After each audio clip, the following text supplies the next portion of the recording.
Ayan, napag-uusapan pa lang natin mga kababayan ang rally. Mamaya, yung EDSA Black Friday ni Naka Eric, and then the day after, Sabado, yung A13 naman, magkasunod mamaya na po yung A12 or Biyernes, and then Sabado po kina Attorney Vic Rodriguez or itong mga grupo siguro ng Maisog at mga Duterte groups, no, Duterte supporters. Magsasama-sama sa A13 or Sabado sa EDSA Shrine. Kung ako tatanungin nyo, dapat hindi lang itong isang araw. Kung pwede nga lang sana huwag ng alisan.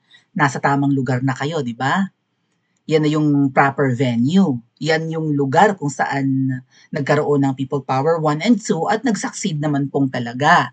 So kung ano't ano man siguro, sa opinion ko kung ano't ano man ang magiging pagtitipon ni EDSA, mas magandang walang alisan. Kung uuwi man, dapat may karelyebo, right? May kapalit, may susunod na grupo, pwedeng mag-uwian yung iba, maliligo, matutulog, magbibihis, ganyan.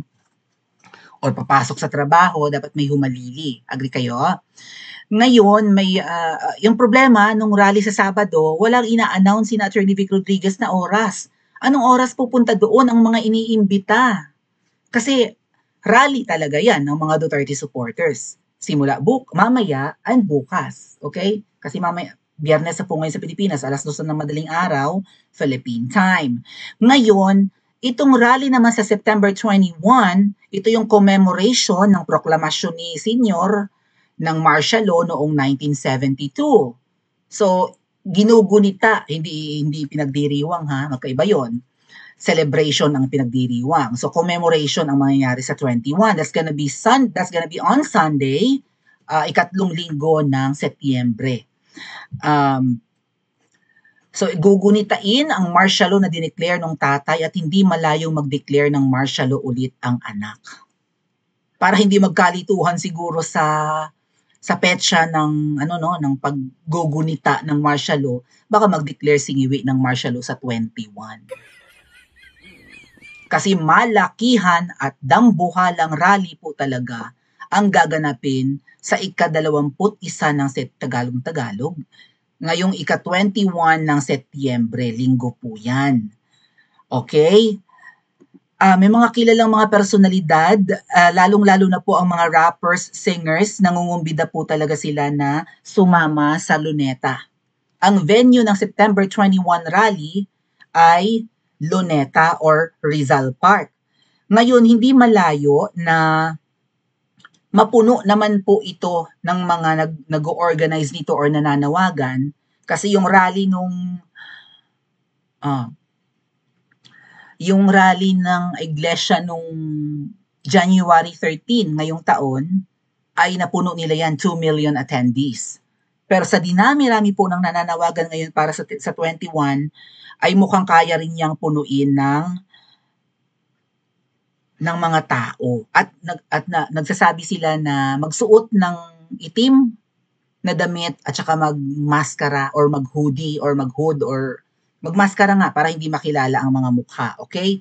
So parang red flag yun, mga ate kuya, no?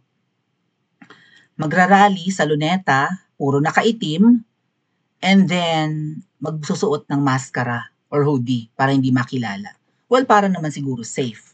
Ito po, mga kilalang rappers ito, mga ate kuya.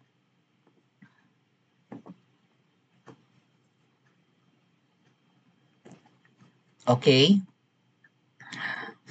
So, sino-sino ito? Naririnig ko na yung music ng Omar Baliw. Isa sa mga rappers. Gat Patch, hindi ko kilala. And then si Superfly. Mga bata ito, mga ate kuya Itong tatlo. So, ang panawagan nila ay magsama-sama sa Luneta.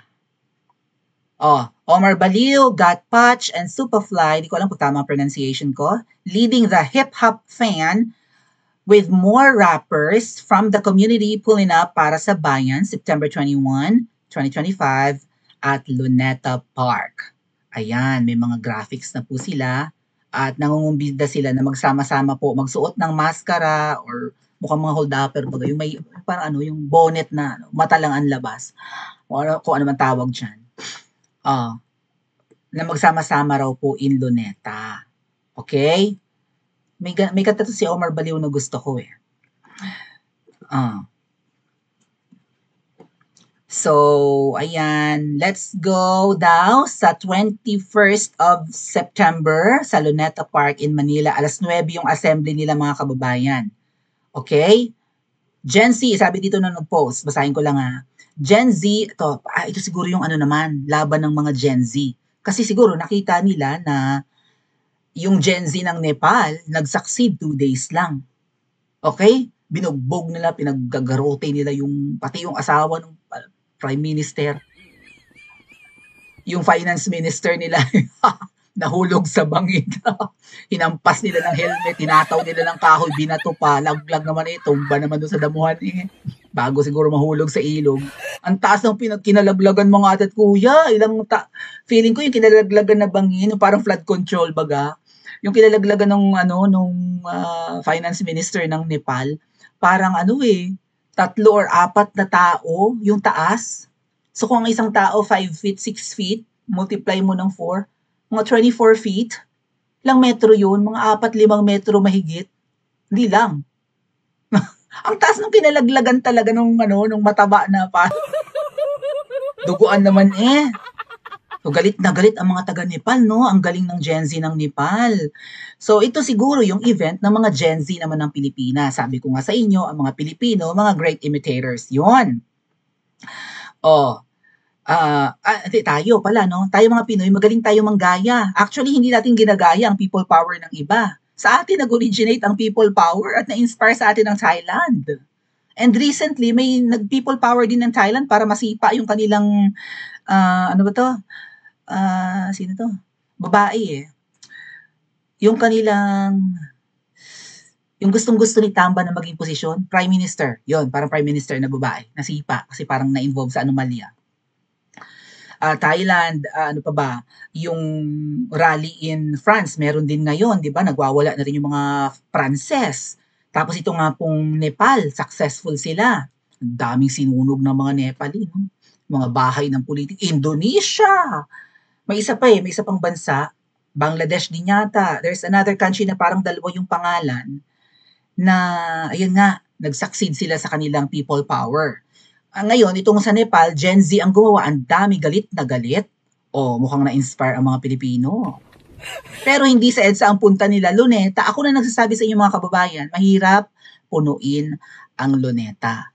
Alright? Pero since na mga trending yung mga post nito ng mga rappers and na kung sino-sinong mga online personalities, mukhang mapupuno nila ang Luneta rin. Kasi ang dami na Pero kung ako tatanungin nyo, hindi Luneta ang proper venue. EDSA. Mahirap punuin ang Luneta. And, ano pa? I don't know. Malapit bang Malacanang sa Luneta? Nagtatanong lang ako. Sabi ng nag-post, Gen Z is not just another generation. They are not the future. They are the present. Kasi ang Gen Z nasa kasalukuyang henerasyon, syempre. And the fearless voice demanding a better Nepal, their courage to question, their will to dream, and their refusal to accept a broken system. Ang ating system po ay system ng mga sindikato, hindi lang broken, mga tatkuya. So, dapat nang baguhin ang sistema sa Pilipinas. Kasi yumayaman ang mga magnanakaw, mga politiko, mga bilyonaryo, mga oligarchs, mga sindikato, pero ang ordinaryong Pilipino, hindi umuusad ang buhay, pahirap pa ng pahirap. Kasi ang mga namumuno sa atin, sindikato, kriminal, magnanakaw, kurakot, lahat na. No? Kriminal, kartel, ganyan. So, dapat nang baguhin ang sistema. At sa nakikita natin, Duterte ang pag-asa natin. Ano po? Total, nasa line of succession naman si VP Sara, so protektahan natin. May naririnig pa nga pala ako, hindi pa natin nag-vlog, na baka i-execute na ang pagtsugi kay VP Sara. May balak daw gurgurin si VP Sara. Kung di man gurgurin, kakasuhan yan. At baka madaliin na nila. Kasi ngayon parang nagte-trend na na pinag-uusapan yung ano ba to? Hindi lang confidential fund ni VP Sara Pati ngayong eskandalo ng mga Duterte, 'di ba? Talagang yung flood control projects na 51 billion in Davao City, pinapaingay ngayon ng media at ng mga loyalista at ng mga pinklawan. So parang Duterte ang target Hindi kaya itong pagtitipon sa 21 ay Duterte ang target? At hindi naman sina Tambaluslos at ang mga buhaya? Kasi paiingayin pa sa mga susunod na araw. Ang impeachment ni VP Sara, ang pagwaldas di umano ng kanyang confidential funds, plus yung eskandalo kaya nga, di ba? Tinitwist ng mga buhaya yung investigasyon sa flood control projects. Ang binabaha, Maynila, pero ang iniimbestigahan, Davao. Ang gustong makaladkad sa anomalya sa flood control, si PRRD, 2016 to 2022 daw na na administrasyon. Tama? Sa lower house na ano ba to? Infracom, yung TRICOM na nag-iimbestiga sa flood control. Ay kitang-kita na kung sino ang nag-benefit sa maanumalyang mga pagwaldas ng pera para sa mga projects na yun ng flood control ng iba't ibang bayan, barangay, probinsya. Pero Duterte, tinitwist talaga nila eh. Sa mga susunod na araw, abangan nyo. Puro patungkol sa Duterte to bago umabot dito sa araw ng 21 ng September. Ayan yung mga sabi-sabi. To the government, history is watching and history... Anyway, so, hindi pa nila masyadong ini-insinuate na Duterte ang target dito ha. Pero yan nga po, ang dami-dami ng mga posts. Setyembre 21, alas 9 ng umaga, Bagong Bayan or Luneta. Yan ang venue, yan ang petsa, yan ang oras. Pero yung post ni na Attorney Vic, wala pa rin confirmation kung anong oras pupunta ng EDSA. Mukhang mahinang klase. Ano po? Tara, Luneta tayo. Ayan ang panawagan. May mga banda, Da Vinci, Vicente, may mga rap battle pa mga kababayan. So may entertainment yung magiging rally sa Luneta. Alas 6 ng gabi yung tugtugan. So masaya yung kanilang magiging event. Okay? And ang kanilang ayos dapat ay maghawak may mga hawak silang itim na flag. I think ang ginagaya nila dito yung One Piece na na anime. Yung One Piece meron din siyang parang tao na yung gumanap eh. Ang gwapo nga. Si Luffy ba yung si Luffy? Okay? Tapos may mga wanted na mga tutugisin nila or something. Parang mga pirata yun si Luffy ba yun? Luffy? Nalimutan ko na eh. Ang gwapo nung hapon doon mga tatkuy. Yung ang buhok niya parang green. Luffy, ano nga buong pangalan ni Luffy? Nalimutan ko na. So yan Luneta, maghahawak ng mga itim na flags, magsusuot ng maskara para hindi makilala. And mga tatkuya, ang mga nagpo-post nito, trending po, libo-libo ang mga nagsishare, libo-libo ang mga nakakakita, okay, ang mga nagko-comment, 14,000 puso-puso, like, ganyan. Game tayo. Game tayo naman mga boss. So, after ng Nepal, after ng Indonesia, tayo naman daw ng mga Pilipino. Sa mga gustong sumama, kita kay Setyembre 21, ganap na alas 9 ng umaga sa Luneta. Magdala raw po ng maskara. May binabalak ang Gen Z ng Pilipinas na hindi ko alam kung ano. Sasama kaya dito ang mga Duterte supporters? Ang sabi nyo nga po, magsama-sama dahil kalimutan muna ang mga kulay. Kulay pink, kulay dilaw, kulay pula, kulay blue, kulay green, lalo kulay green ang daladalang kulay ni VP Sara.